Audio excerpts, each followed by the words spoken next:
اچھا بچوں، السلام علیکم، کیسے ہیں آپ؟ بھائی کل ہم نے ایک نئی آواز سیکھی تھی نا، وہ کون سی آواز تھی؟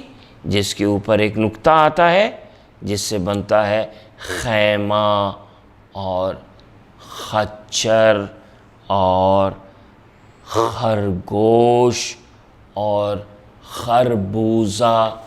کیا تھی وہ آواز؟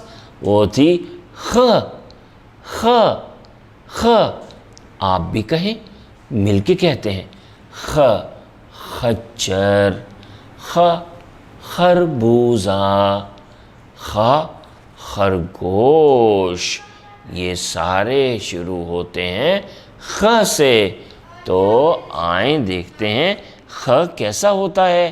یہ دیکھیں، یہ رہا خ خ خربوزہ، خ خربوزہ، خ خربوزہ۔ خربوزہ کھاتے ہیں نا آپ، بڑے مزے کا ہوتا ہے، کھایا کریں۔ خربوزہ ایک پھل ہے، پھل کھانا بہت اچھا ہے آپ کے لیے، اس سے آپ میں پاور آ جائے گی، ٹھیک ہے، اور آپ بیمار بھی نہیں ہوں گے۔ تو خربوزہ کھایا کریں۔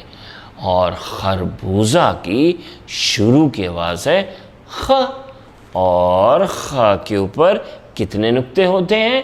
خ کے اوپر ہوتا ہے ایک نقطہ، خ کے اوپر ایک نقطہ۔ اور خ کا گانا بھی تو تھا، خ کا گانا گائیں؟ تیار ہیں؟ یاد ہے نا آپ کو؟ چلیے مل کے گاتے ہیں۔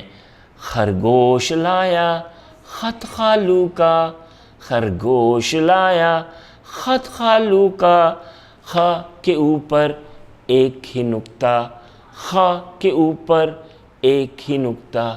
خرگوش لایا خط خالو کا، خ کے اوپر ایک ہی نقطہ، خ کے اوپر ایک ہی نقطہ۔ چلیے اب آپ خ لکھیں گے اور اس کے ساتھ بنائیں گے کوئی ایسی چیز جس کے شروع کی آواز خ ہو۔ اللہ حافظ۔